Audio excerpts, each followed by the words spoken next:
हुए हैं। ये हार्ड कॉपी के रूप में और सॉफ्ट कॉपी के रूप में भी आपको उपलब्ध कराया जा रहा है। इसका भी आप अवलोकन कर सकते हैं और आपके उपयोग का हो सकता है। जिले की भी जितनी योजनाएं अब तक पिछले दिनों हुई हैं 6 वर्षों में, उन सब का विस्तृत विवरण है। जो काम पूरे हो चुके हैं, जो काम अभी रनिंग प्रोजेक्ट है, उन सब का विवरण इसमें है। एक बहुत बड़ा तोहफा भी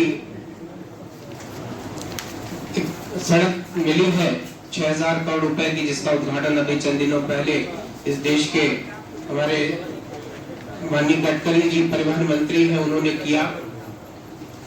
ये परिवहन के हिसाब से बलिया को सबसे बड़ा तोहफा केंद्रीय सरकार की तरफ से मिला है।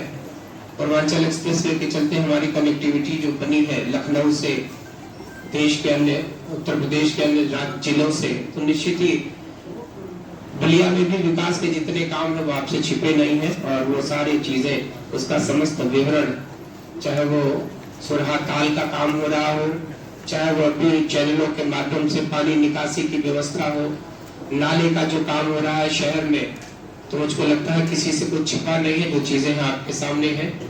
और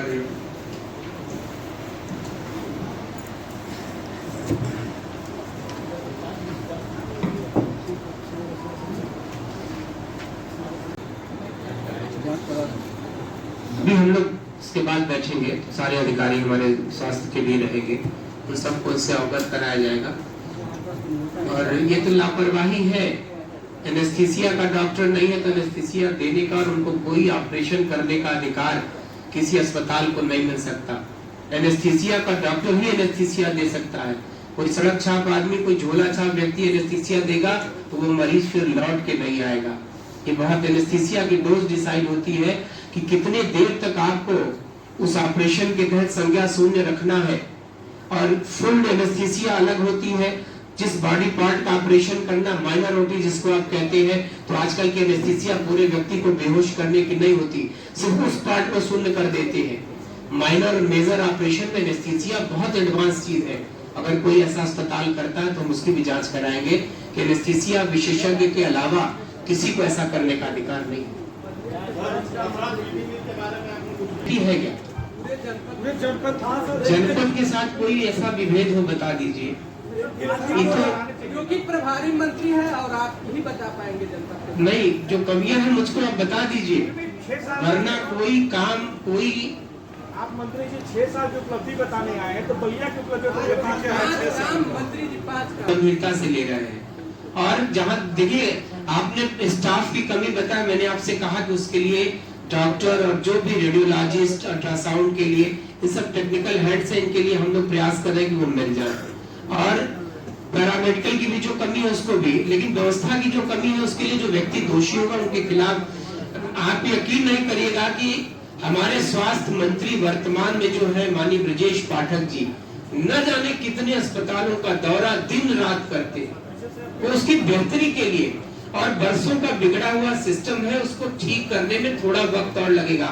हमने आपसे कहा कि जिस दिन आपके शहर में एक मेडिकल कॉलेज बन जाएगा उस दिन ये अभाव, ये कमियां अपने आप दूर हो जाएगी और उस अस्पताल को हम लोग अपनी प्राथमिकता पे रखेंगे।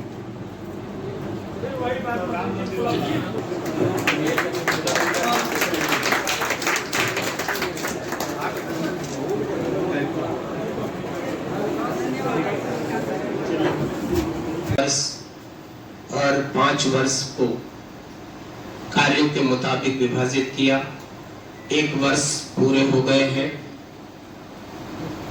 मुख्यमंत्री जी के भी पत्रकार वार्ता जो आज संपन्न हुई लखनऊ में, इसके साथ साथ उत्तर प्रदेश के 75 जिलों में जितने भी प्रभारी मंत्री हैं, आज उन्होंने अपने अपने प्रभार के जिले में, चूंकि मंत्री लोगों के पास 2-2 जिले का प्रभार है, तो जहां वो नहीं पहुंच रहे हैं वहां के संबंधित जनप्रतिनिधि, विधायक, सांसद, संगठन के पदाधिकारियों के द्वारा पत्रकार वार्ता, तो पूरे उत्तर प्रदेश के 75 जिलों में यह पत्रकार वार्ता आयोजित है। उपलब्धियों के लिए आप सभी जानते हैं कि उत्तर प्रदेश के इतिहास में अभी ग्लोबल इन्वेस्टर समिट हुई। 35 लाख करोड़ रुपए का इन्वेस्टमेंट जिसके इंटेंट और MOU साइन हुए, जिसमें दुनिया के 16 देश शामिल थे।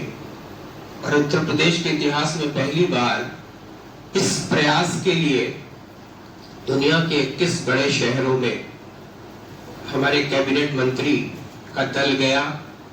देश के सारे महत्वपूर्ण राज्यों की राजधानियों में, मुंबई, कलकत्ता, दिल्ली, हैदराबाद, चेन्नई, इन सब दौरों का वहां रोड शो हुए।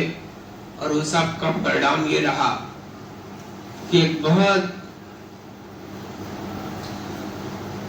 सार्थक परिणाम उसका मिला और उत्तर प्रदेश को एक साथ 35 लाख करोड़ रुपए के इन्वेस्टमेंट मिले, जिसमें कुल 25 सेक्टर निर्धारित थे, जैसे बिजली है, इंफ्रास्ट्रक्चर है।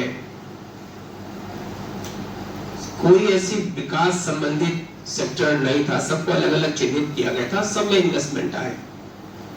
तो कामयाबी की एक नई इबारत लिखने का काम हुआ इस बार, जिसमें कि इस देश के यशस्वी प्रधानमंत्री और माननीय राष्ट्रपति महोदय शामिल हुए। उसमें जीरो टॉलरेंस की सरकार है। उत्तर प्रदेश के 63,055 अपराधियों के खिलाफ अब तक गैंगस्टर की कार्रवाई हुई। करीब 90 अरब 22 करोड़ रुपए की अब तक उनकी संपत्तियां जब्त हुई। उत्तर प्रदेश में एक्सप्रेसवे के बारे में जिन सड़कों का हाल था, आज उत्तर प्रदेश एक्सप्रेसवे का प्रदेश है। एक लक्ष्य निर्धारित है कि 2025 में जो कुंभ का आयोजन होना है प्रयागराज में, तब तक गंगा एक्सप्रेसवे भी बन चुकी होगी। बुंदेलखंड एक्सप्रेसवे 286 किलोमीटर, 341 किलोमीटर का पूर्वांचल एक्सप्रेसवे और न जाने कितने connecting expressway, Gorakhpur link expressway. तो एयरपोर्ट्स के बारे में, एयर कनेक्टिविटी के बारे में आपने सुना भी है, जाना भी है। 2017 के पहले 2 क्रियाशील एयरपोर्ट और वर्तमान में कुल 9 एयरपोर्ट क्रियाशील हुए। 2 इंटरनेशनल एयरपोर्ट थे, बनारस और लखनऊ। वर्तमान में अयोध्या, कुशीनगर। तो मुझको लगता है कि जेवर का एयरपोर्ट बनने के बाद उत्तर प्रदेश देश का इकलौता राज्य है जहां 5-5 इंटरनेशनल एयरपोर्ट होंगे। कुल 21 एयरपोर्ट आने वाले दिनों में जिन पर काम चल रहा है, जिसमें सोनभद्र जैसे जिले भी शामिल है। उन सब के लिए 6 नए एयरपोर्ट भारतीय एयरपोर्ट अथॉरिटी से।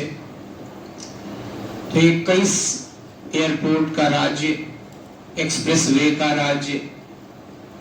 बिजली के मामले में शहर पहले कुछ इलाकों को ज्यादा बिजली मिलती थी, आज उत्तर प्रदेश के पूरे प्रदेश के प्रत्येक जिले में, गांव और शहरों में बिजली जिस तरीके से मिल रही है वो बहुत ही ऐतिहासिक है। हमारा उत्पादन भी बहुत बड़ा है इलेक्ट्रिसिटी का। उत्तर प्रदेश सिर्फ 7 लाख करोड़ रुपए का, माननीय मुख्यमंत्री जी खुद गए थे मुंबई, आपको याद होगा वो दृश्य। पूरे देश के उद्योग की राजधानी आप कहते हैं, औद्योगिक आर्थिक राजधानी मुंबई को, मुंबई ने 7 लाख करोड़ रुपए का उत्तर प्रदेश में इन्वेस्ट करने का उस दिन उनके सामने, मुख्यमंत्री जी के सामने हस्ताक्षर हुए। देश में जो उत्तर प्रदेश का जो 35 लाख करोड़ रुपए का इन्वेस्टमेंट है, उसमें सर्वाधिक करीब 17 लाख करोड़ का इन्वेस्टमेंट पश्चिम में है, 7 लाख करोड़ रुपए से ज्यादा का इन्वेस्टमेंट पूर्वांचल में है। अलग अलग हिस्से तय हुए हैं, जैसे बुंदेलखंड के लिए अलग कर दिया है, मध्य को अलग कर दिया है, पूर्वांचल को अलग किया है। पूर्वांचल के भी जिम्मे मिला है। न जाने कितने ऐसे विषय हैं जिन पर हम आपसे बात। महिलाओं के खिलाफ जो अपराध होते थे उनमें बहुत कमी आई है। 3 PSC की बटालियन महिलाओं की बनाई गई। ये आजादी के पिछले 70 सालों में महिलाओं के लिए कुछ अलग से पीएससी में नहीं हुआ था, वो उनके लिए किया गया। अन्नदाता किसानों के लिए 2,02,000 करोड़ रुपया ये गन्ना किसानों का भुगतान किया गया। आपको याद है कितने न जाने कितनी चीनी मिले बनारस से लेकर देवरिया तक सिर्फ 24 चीनी मिले